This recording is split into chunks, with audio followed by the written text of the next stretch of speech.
how to map domestic and international measures affecting digital trade.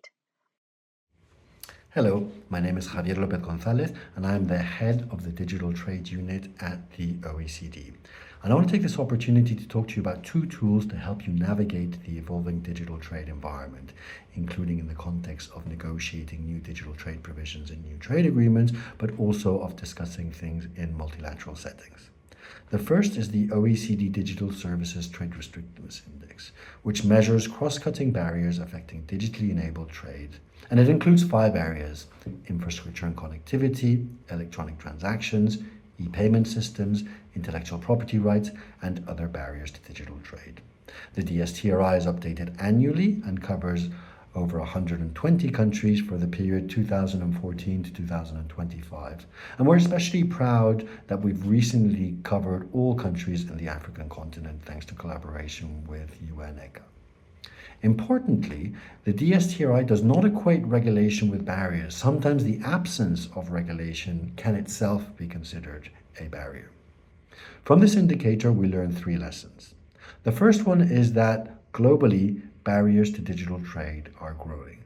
We are 8.5% more restrictive today than we were 10 years ago. The second lesson is that there is a huge amount of heterogeneity across different regions. In Europe, barriers are lowest, but they are actually rising. In Africa, barriers are highest, but they are falling fastest.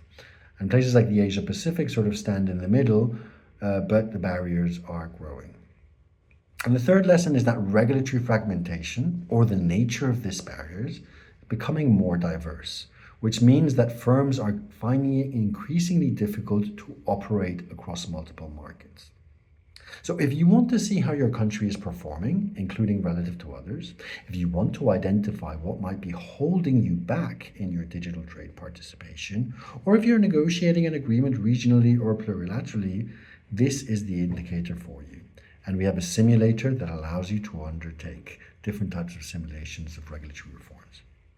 Now, the second indicator I want to speak to you about is the Index of Digital Trade Integration and Openness, the INDIGO. Instead of looking at domestic regulation, it actually tracks international discussions, whether commitments in trade agreements or in international discussions such as the UN, APEC, or even here at the OECD. The Indigo covers 193 countries from the period 2000 to 2024 and is also updated annually, with a 2025 update expected later this year. It covers the depth, so the number of areas agreed upon, and the breadth, the number of countries, of this international discussions, so that deeper and more numerous agreements imply a higher index. It can therefore be thought of as a measure of distance to full digital trade integration. It covers things like enabling e-commerce, which is things like e-transaction frameworks or e-payments or paperless trade. It covers openness and e-commerce, which includes customs duties on electronic transmissions or on ICT goods or open government data.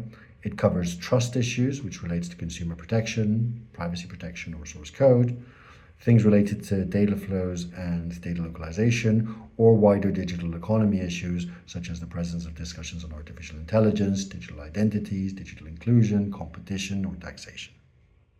Now, from this indicator, we learn 3 things. The first one is that discussions on digital trade are early stages. We are only 8.5% of the way towards what might be considered for digital trade integration and openness. The second one is that the WTO discussions, they represent the lion's share of the stock of existing digital trade integration openness. Things like the WTO customs duty moratorium, the Information Technology Agreement and its expansion, the Trade Facilitation Agreement, the Telecoms Reference Paper. They include a large number of countries, and so in that way they contribute most to existing stock of digital trade integration and openness. The third thing is that the Indigo can be used to undertake what-if analysis. For example, try to think through the impact of the WTO e-commerce agreement, particularly or even if it were extended to more countries and if it were incorporated into the WTO architecture.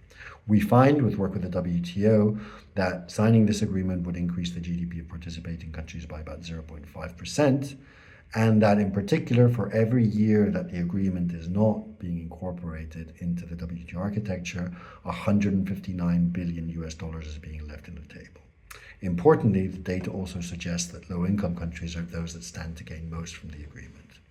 So if you want to understand how your digital trade integration has evolved, if you want to simulate what a new digital trade agreement will get you in terms of digital trade integration, and if you want to understand global digital trade discussions, this is your indicator.